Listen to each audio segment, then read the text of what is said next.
श्री कृष्ण गोविंद हरे मुरारे, हे नाथ नारायण वासुदेवाय।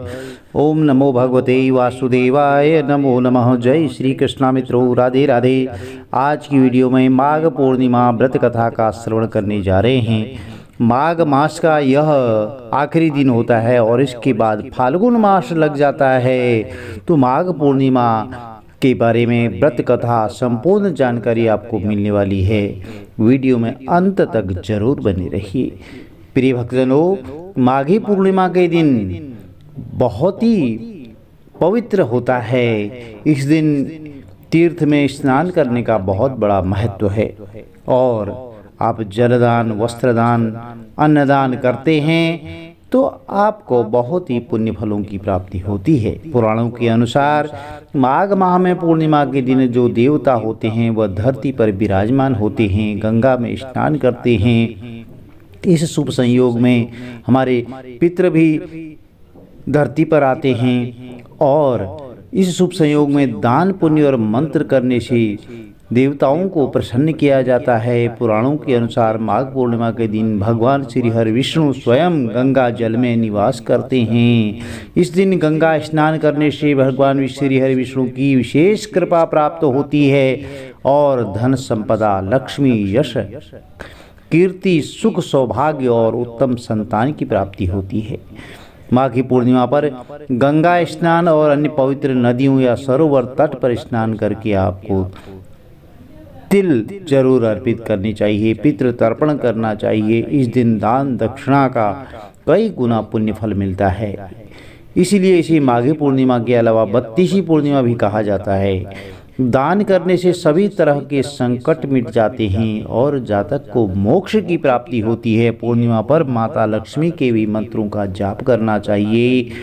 इससे घर में धन समृद्धि में बढ़ोतरी होती है और इस दिन देवी की लक्ष्मी जी को पीले और लाल रंग की सामग्री अर्पित करने से भी वह प्रसन्न होती हैं।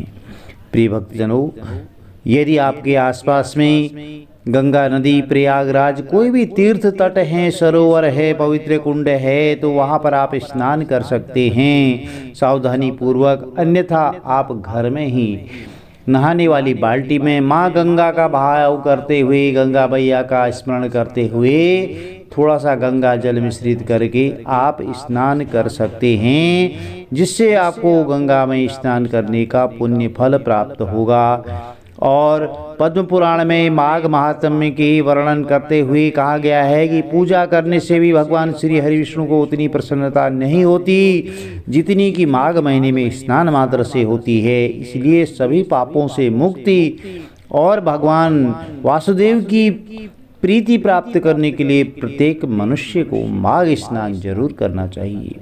चलिए माघ माह की पूर्णिमा कथा श्रवण करते हैं। बोलिए श्री हरि विष्णु भगवान की जय, बोलिए शंकर भगवान की जय, गणपति गजानन महाराज की जय, बोलिए लक्ष्मी मैया की जय।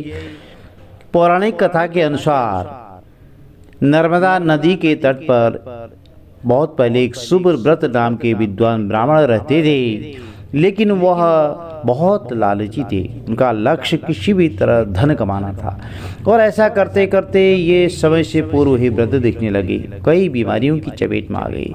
इस बीच उन्हें अंतर्ज्ञान हुआ कि उन्होंने पूरा जीवन तो धन कमाने में ही बिता दिया, अब जीवन का उद्धार कैसे होगा। तो इसी क्रम में उन्हें माघ माह में स्नान का महत्व बताने वाला एक श्लोक याद आया और उसके बाद स्नान का संकल्प लेकर के ब्राह्मण नर्मदा नदी में स्नान करने लगे और करीब 9 दिनों तक स्नान करने के बाद उनकी तबीयत बहुत ज़्यादा खराब हो गई और मृत्यु का समय आ गया। तो वह सोच रहे थे कि जीवन में कोई सत्कार्य न करने के कारण उन्हें नरक का दुख भोगना होगा, लेकिन वास्तव में मात्र 9 दिनों तक माघ मास में स्नान के कारण उन्हें मोक्ष की प्राप्ति हुई। तो प्रिय भक्तजनों, इसी तरह पूर्णिमा की व्रत कथा एक अन्य भी प्रचलित है। चलिए श्रवण करते हैं। कांतिका नगर में एक धनेश्वर नाम के ब्राह्मण अपने जीवन में भिक्षा मांग करके अपना जीवन निर्वाह किया करते थे, परंतु उनकी कोई संतान नहीं थी। एक दिन उसकी पत्नी नगर में भिक्षा मांगने गई, परंतु सभी ने उसे बांझ कहकर भिक्षा देने से इनकार कर दिया। फिर किसी ने ब्राह्मण दंपति को 16 दिन तक माँ काली की पूजा करने को कहा। उन्होंने विधिवत पूजा करके आराधना की और तब उनकी आराधना से प्रसन्न होकर के माँ काली ने दोनों को संतान प्राप्ति का वरदान दिया और कहा कि अपने ऐश्वर्य और सामर्थ्य के अनुसार आप प्रत्येक पूर्णिमा को दीप जलाओ और प्रत्येक पूर्णिमा को दीप जला करके इस तरह पूर्णिमा के दिन दीप आप बढ़ाते जाना है और जब तक कम से कम 32 दीपक न हो जाए। तो इसके बाद ब्राह्मण ने अपनी पत्नी को पूजा के लिए पेड़ से जो है आम का कच्चा फल तोड़ करके दिया और उसकी पत्नी ने पूजा की और फलस्वरूप उसकी पत्नी जो है गर्भवती हो गई। तो उसने एक पुत्र को जन्म दिया जिसका नाम देवदास रखा। देवदास जब बड़ा हुआ तो उसे अपने मामा के साथ पढ़ने के लिए काशी भेज दिया गया। तो काशी में धोखे से देवदास का विवाह हो गया। तो देवदास ने कहा कि वह अल्पायु है, परंतु फिर भी जबरन उसका विवाह करवा दिया गया। कुछ समय बाद उसके प्राण लेने के लिए यमराज पहुँचे और ब्राह्मण दंपति ने पूर्णिमा का व्रत रखा था, इसलिए काल उसका कुछ बिगाड़ नहीं पाया।